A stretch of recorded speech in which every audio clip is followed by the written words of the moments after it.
first things first, we got to go through this Patriots game, and we got to go through the situation the Jets are now in with Zach Wilson, and a situation that we called out on the show, for better or for worse, I guess, a couple of weeks before the season started, and the thought that if this was supposed to be a real redshirt year for Zach Wilson, if this is the reset, if this is take a step back, you don't have to worry about getting in-game action. Learn from this all-star Hall of Fame, future Hall of Fame quarterback. Learn from this seasoned veteran offensive coordinator. Learn from the other guys in the room that have been around the block a few times and know their way around some football.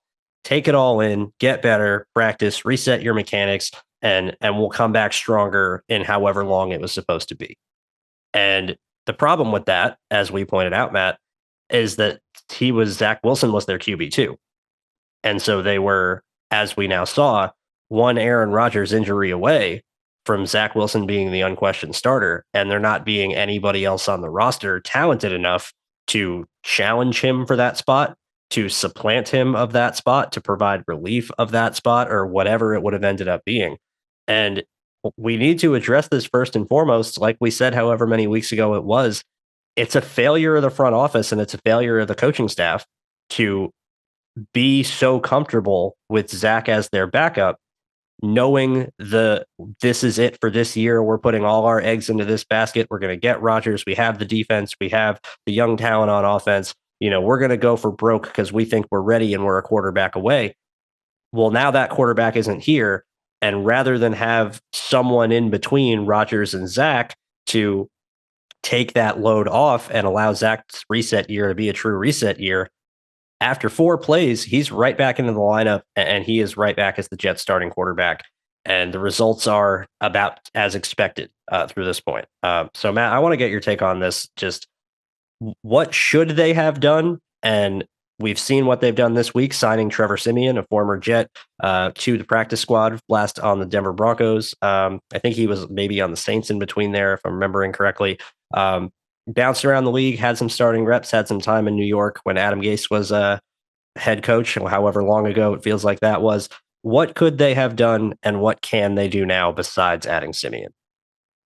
I'm trying to think like what my point was, because I think that I was okay with it, or decently okay with them not signing a true backup. And I think that was because we came to the conclusion, hey, if he goes down for the season, we're screwed anyways. So it doesn't really matter as much. And as far as spot starts, I was okay with Zach coming in for some spot starts. So I'm going to maintain that. Like, because Aaron went down, I'm of the mind that the season's over, right?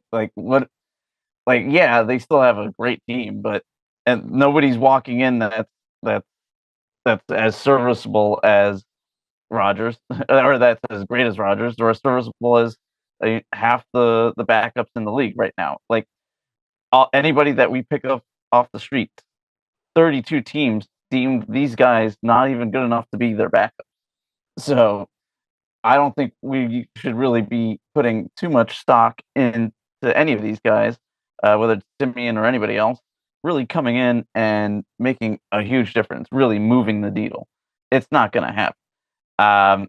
I remember I was complaining about this on Twitter a couple days ago about how that they really need to have somebody in, but at the same time they're like, you can't practice screwed, right?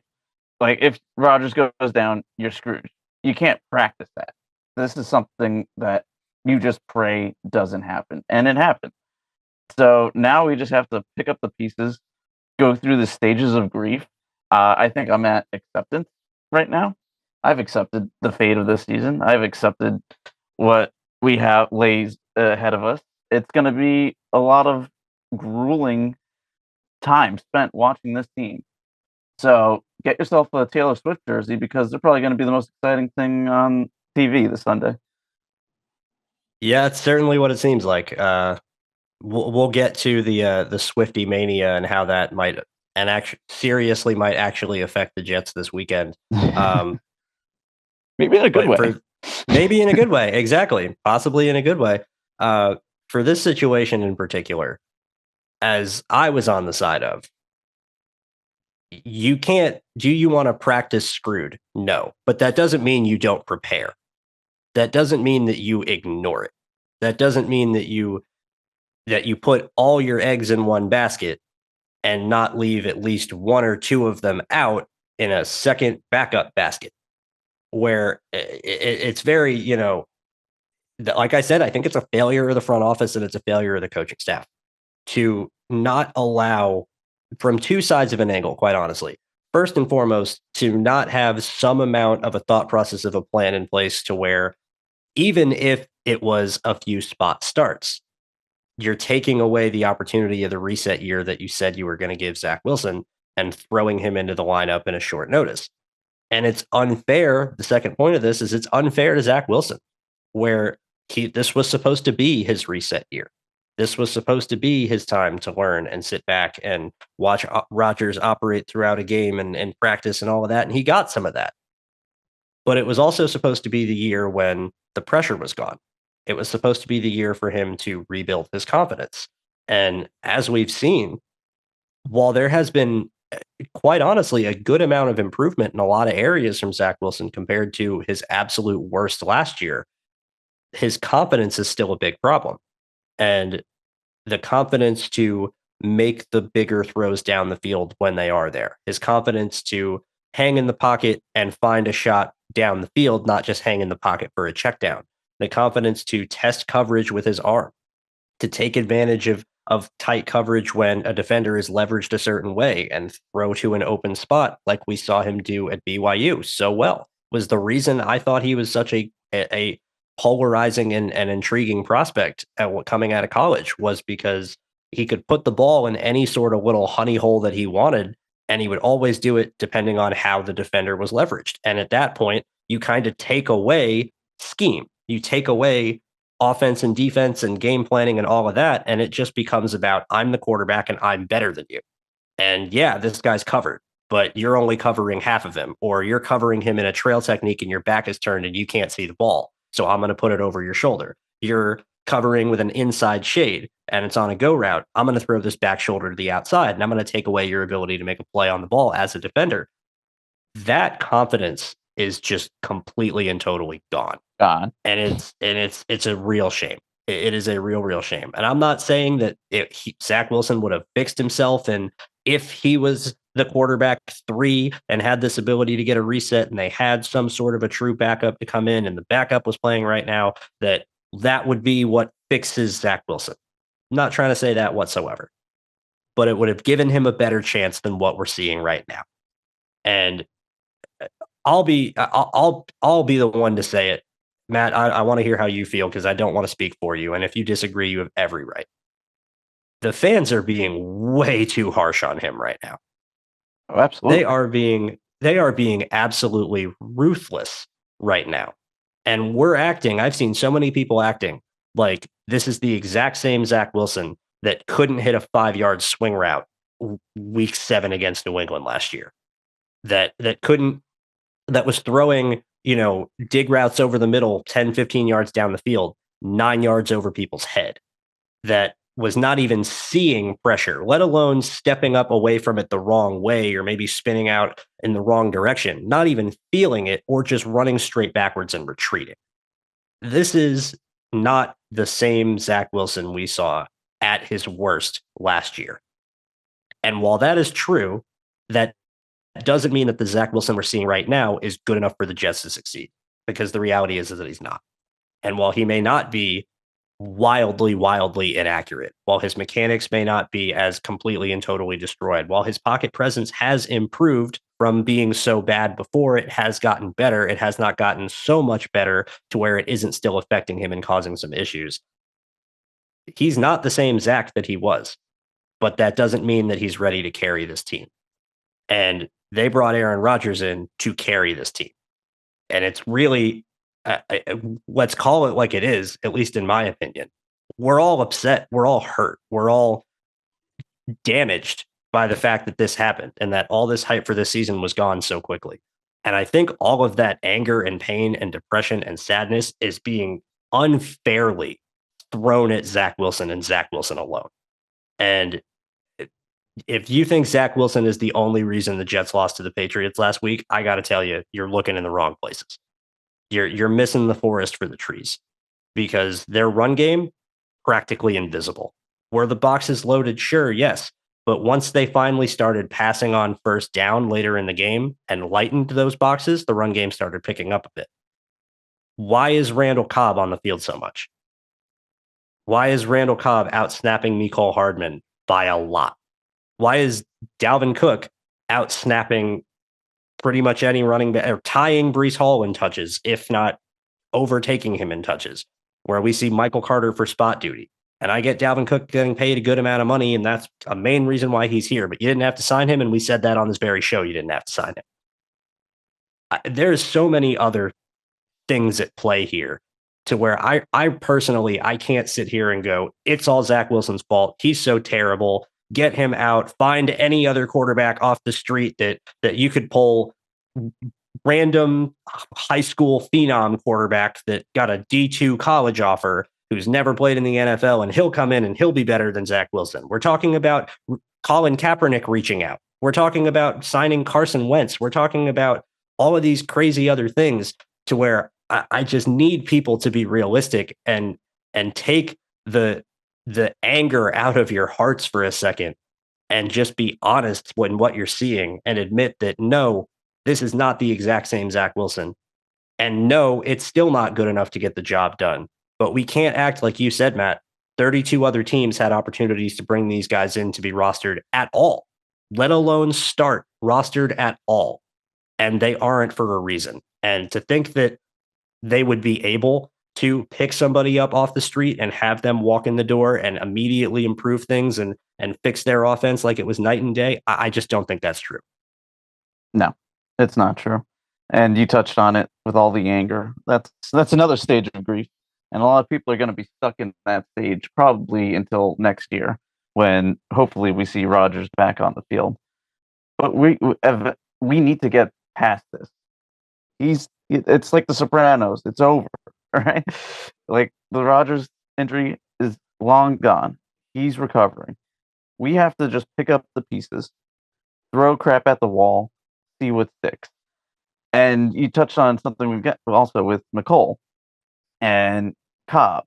And then you also have CJ and Rucker and Gibson also not touching the field, who should see a lot more snaps. Izzy's been a healthy scratch. Izzy, like Cook, I get it. Like, but we kind of said what Cook's limitations are and how he's productive, sure, but that's when he touches the ball a lot. He needs a lot of touches, and maybe 2 out of 10 touches, he'll break off a good run. And in the end, the yardage will be there. The touchdowns might be there. But that's not what we want for our offense. We want to have Hall be the guy. We want to bring in fresh legs off the bench. So that's not the kind of, situation that Cook's going to thrive in. So I don't know why they're forcing. I get it. They have Hall on a pitch count, but that doesn't mean forcing Cook down our throats, running into walls and not being able to get any kind of yardage out of it. Let's activate Izzy. Let's use Carter more. Let's get creative, especially with Mecole. I haven't seen any jet motion yet this season. Have you? I can't for the life of me remember seeing it at all. Like, they're not. It's almost like the playbook was burned after Rodgers was hurt, and they're just kind of piecemealing the simplest forms of offense together and giving it to Zach and being like, here, make this work. So yeah, you're right. A lot of that anger is misplaced. And there's a lot of things going on right now. What was it that Saleh said today? That he'd like to get these guys more touches, but the opportunities haven't really opened for them to get them on the field.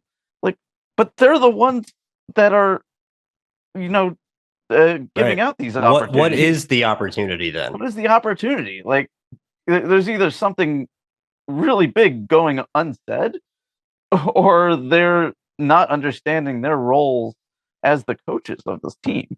How they're the ones that determine who gets those opportunities. Who determines who that Cobb gets on the field for what, 50% of the snaps? But McCole only gets 8%. That's somebody dividing up the opportunity. So they can change that at any time. Like there's no like divine force out there saying no, McCole really can't touch the ball that much. No, they're the ones that make these decisions. So to pawn that off onto any unknown reason is kind of a cop out and not answering the question at all. So hopefully they figure that out. But it doesn't seem like anybody on the team has really given up. Like even when they asked McCole, it's like we're just trying to figure out what works. Which kind of speaks to what I just said about them just just putting things out there and seeing what works. And yeah, they're going to do that right now with the people that they trust the most, which doesn't necessarily mean that those are the people that should be there, that are the ones that could be helping. And they're really limiting themselves. Even though these, like McCole is not going to be the guy you look to run the crispest route. Same for Gibson. Ruckert, he's missed some time. So I can understand him being a little behind. But anytime we've seen him, he's looked good. He missed some time over a year ago. Over a year ago. He had a full offseason. And like that's an important point to note. Not that I'm disagreeing with you, but it's important to note to where if someone wants to say, oh, he missed some time. He missed some time in his rookie training camp. He's had a whole year in the offense. He was healthy and got some playing time towards the end of his rookie year, was fully healthy throughout the offseason program and never skipped a beat. He's been there. He's been a part of things. We've got some horses in the shed right now. They need to let them out. They need to show a microcosm of creativity out there instead of just running headfirst into a loaded box every single time on first down. Not trying anything in the passing game to make things just a little easier for Zach. It doesn't make any sense. Nobody's doing anybody any favors. And I really hope that changes very soon, or else it's going to be very painful to watch. Yeah, I completely and totally agree. You said something a little bit before that I want to expand on, and I think is the perfect encapsulation of what's going wrong right now. You said they're looking for the guys they trust, and right now they don't trust Zach Wilson. But Robert Saleh is going to tell you in every press conference that they have full confidence, that they believe in him, that they trust him, that he gives them their best chance to win. And then they call plays like it's the exact opposite. And if you remember, Matt, last week when we were breaking down this game, getting ahead, looking to New England in week 3, my first and pretty much major point of the breakdown of that episode, trust Zach to air it out. If you show 13 personnel on first down with 3 tight ends and Breece Hall in the backfield, guess what? The Patriots are putting 9 men in the box. And if you run at it, that's your fault for running at it. If you can't take advantage of teams selling out to stop your run game on early downs and daring you at every moment to make a big play, to throw the ball down the field, to punish them for how they are lining up defensively, you get what you deserve.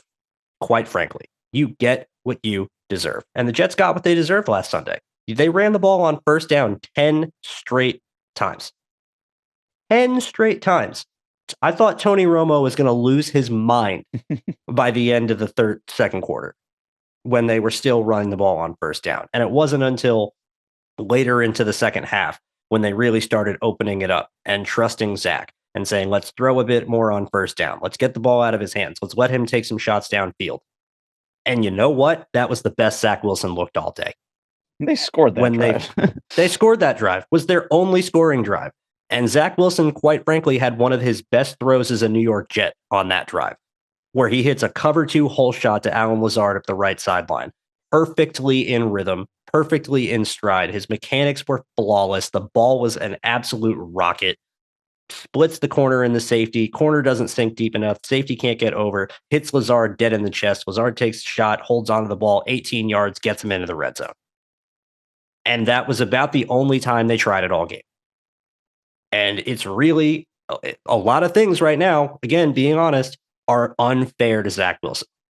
Were there times that he missed reads? Absolutely. Were there times that he held the ball too long and could have had plays if he got through his progressions quicker? Absolutely. I am not trying to say that none of this is Zach Wilson's fault, because a lot of it is. But when your coaching staff doesn't trust you to throw the ball on first down 10 times in a row, what is that supposed to do for your confidence when you do get the chance to throw? What is that supposed to do for your confidence when now you have to make a play, when now you're down multiple scores and you need to play catch up, and you can't keep playing ultra conservative and say our defense is going to win this game for us because you're down 10 points? What do you do then? If you're the quarterback, if you're Zach Wilson, how does that make you feel? How does that help your confidence? It does the exact opposite. It kills your confidence. It proves to you that the team is so scared of you messing up the game that you should be just as scared as you messing up the game. And so on 4th and 10, when you're desperately trying to make a play, you throw a check down to a covered tight end 4 yards downfield because you don't want to make a mistake and throw the game sealing interception. And that starts from the top down. And I wanted to make this comparison because right now, is it a fair comparison? Not even remotely. But I think it's an important distinction to make between success and failure. Look at the Miami Dolphins right now. For anyone that has not watched the Miami Dolphins, any amount of their game from the Denver Broncos this past weekend, the Dolphins scored 70 points against the Denver Broncos. 70 points. The most points scored in the NFL in any game in any point in time by one team was 72 by the Redskins, I believe sometime in the late 70s or early 80s. The Dolphins could have broken that record if they wanted to. They were in field goal range at the end of the game and kneeled the ball. This team just had arguably the most impressive offensive performance of all time. And if you go back and watch that tape and watch what they were doing, there's motion on every single snap. There is plays that look identical on every single snap that then turn into different plays that are variations of things they showed before that worked. The play action from Tua on some of those throws, when people are going, Tyreek Hill's one of the best receivers in the league, how does he get so wide open? Well, because the Dolphins motioned out their receiver on the other side from a tight split to the outside right at the snap. They pulled the tight end in a split zone motion. They had a guard pulling the other way. They fake a run action to the running back, and the Broncos linebackers are just looking at a complete and total mess with no idea what's going on in front of them. Oh, look, Tyreek Hill's 15 yards behind them. Big play. We don't see any of that for the Jets. We don't see any of that to help Zach Wilson. And while Tua himself is a big reason why the Dolphins are playing really well right now, there's not many quarterbacks in the league that get more help from an offensive standpoint and a play design standpoint than Tua Tagovailoa. And I guarantee if Zach Wilson was on the Dolphins, his stats would be better than what they are right now.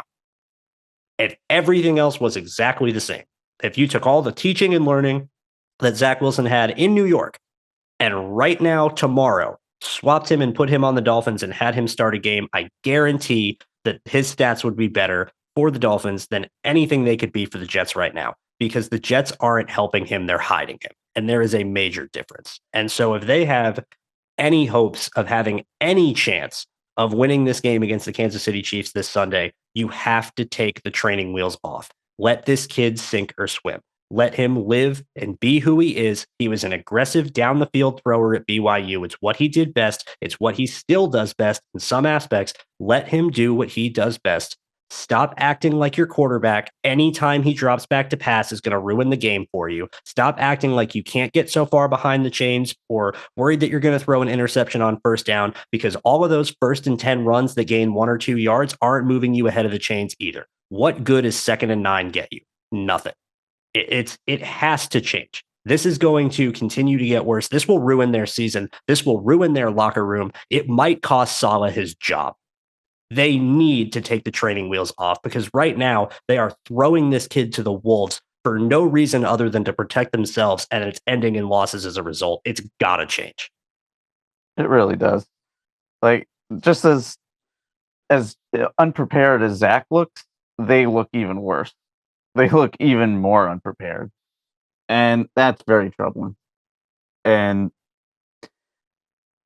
you mentioned something how it could lead to him losing his job.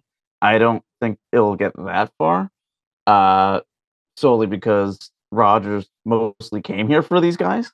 So to fire these guys before he even comes back might rock the boat a little too much for his comfort. Um, so I don't see that happening. That doesn't mean it shouldn't happen though. I could definitely see that argument. It's like, all right, we brought you in to be a football coach and to lead this team, and just because you lose the the greatest one of the greatest quarterbacks of all time doesn't mean that the rest of the team needs to go to crap. Doesn't mean that you just stop coaching. Doesn't mean that you play scared. No, like that's not what we saw. That's not what we signed up for. That's not what the players signed up for when they came here. That's not what anybody signed up for. We saw so much confidence in Hard Knocks. We saw so much, energy, so much excitement. Where is that now? Like, Gone. we're not seeing it. Are the players seeing it? If they are, it doesn't.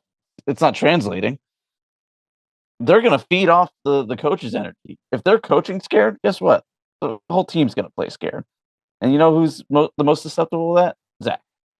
Exactly. No, I 100% agree. A year ago, almost during the worst of Zach Wilson's starting tenure, we had said on this show, Robert Saleh, for the sake of this team, has to bench Zach Wilson. This can't continue anymore. He's not even able to complete a swing pass. That we are at so far of a bottom barrel of a quarterback's ability to play that continuing to play him is coaching malpractice. I personally don't think Zach Wilson's at that point right now. I don't think he needs to be outright benched just yet. I think we need to see what Zach Wilson looks like when he's given a game plan to help him and not hide him. And if he continues to fail, then he gets benched. Then you find somebody else. Then you bring up Simeon and you struggle through whatever you have to struggle through for however long it takes. But for right now, Robert Saleh is going to lose this locker room in the sense that we can't even trust this. We spent all summer watching this guy improve. We spent all summer practicing these plays. We spent all summer preparing to have a downfield explosive passing attack with Aaron Rodgers under center. And now, because he's not here, none of those plays matter. And now, because he's not here, Mecole Hardman can't be a factor. And now, because he's not here, we have to coach like we have week 7, 2022, Zach Wilson under center again when we don't. That is going to rub players the wrong way. That is going to cause issues. And from what I've seen, and frustrations may boil over eventually, it doesn't seem like the same vibe from the team that we saw last year when the entire team knew Zach was letting them down to an extensive degree. I get the vibe now that it's we can't do anything more than what the coaches are letting us do. And we could do more. We're not giving the opportunity. And you made the point of Rodgers came here and for a big reason, in part because of guys like Robert Saleh. And so they're not going to just look to get rid of him, knowing Rodgers was going to have that same sort of energy to want him back. What if Garrett Wilson asked for a trade? What if Sauce Gardner asked for a trade? Like, what then? Is Rodgers for the next 1 year that really might be the only year that the Jets even have him under center? Is appeasing Rodgers so much more important than keeping the young stars that you've drafted when you've barely been able to draft for decades before this, to where you finally get young star talent that's homegrown, that you have under contract control, that can guys that we think could potentially end up in the Ring of Honor for this team, and you want to alienate them for the sake of appeasing Aaron Rodgers for one season? That's my worry. That's why I think if I'm Robert Saleh, and I think it goes squarely at Robert Saleh. Robert Saleh, you're the one saying over and over, we have full confidence in Zach. He gives us the best chance to win. Get in your offensive coordinator's ear and say the same thing. Prove it. Exactly. Yeah, I mean, so much goes into so much energy and anger goes into listening to these press conferences. these press conferences are useless. I will only check in on a press conference if it has any kind of details dealing with injuries. Even then, I don't know if I trust what they're saying all that much. Uh, so I don't put much stock in that. So whatever Saleh says, whether it's confidence or whatever he puts responsibility, he puts that on, I don't really care. What I care about is what is going on the field, because that's the most telling part, right? You can't say, Yeah. oh, we're going to give somebody more opportunities and then not give them more opportunities. So it's everything comes out there. And yeah, like you said, if you have all the confidence in the world in Zach, like you say in the press conferences, show it in the game. Right. It's really that simple. You have an opportunity to do even the slightest bit more than you're doing right now. You have an opportunity to improve from where you are and have some creativity added to this offense and use some of the speed that you have. Again, I don't want to make this comparison, but I go back to the Dolphins. They have track stars at every position. They have two wide receivers in Tyreek Hill and Jalen Waddle that can run by just about anybody in the league. They have two running backs in Raheem Mostert and Devon Achane that can run by just about anybody in the league. And you have to cover all of them at the same time. And if you miss one tackle, it's 30 yards at least. The Jets have that type of talent. They don't use it. Garrett Wilson is that type of explosive playmaker. He is the only one on their offense that consistently gets touches. Breece Hall is still on a pitch count. Abanaconda is not even active. Nicole Hardman can barely get 4 snaps in a game. You have players that have this speed, that have this talent, that take advantage of small creases. If the offensive line isn't blocking all that well, is Dalvin Cook at this stage in his career going to be explosive enough to hit a small hole before it closes? No. And that's why we're seeing him get taken down. I think he's averaging like 2.7 yards a carry right now over the course of 3 games, if that. That's why we're seeing that. Because the offensive line isn't opening these gaping mountainous holes for guys to run through and get up to speed. They need guys who can hit the hole immediately, take advantage of it while it's there, and get positive yards afterwards. They have Breece Hall who can do that.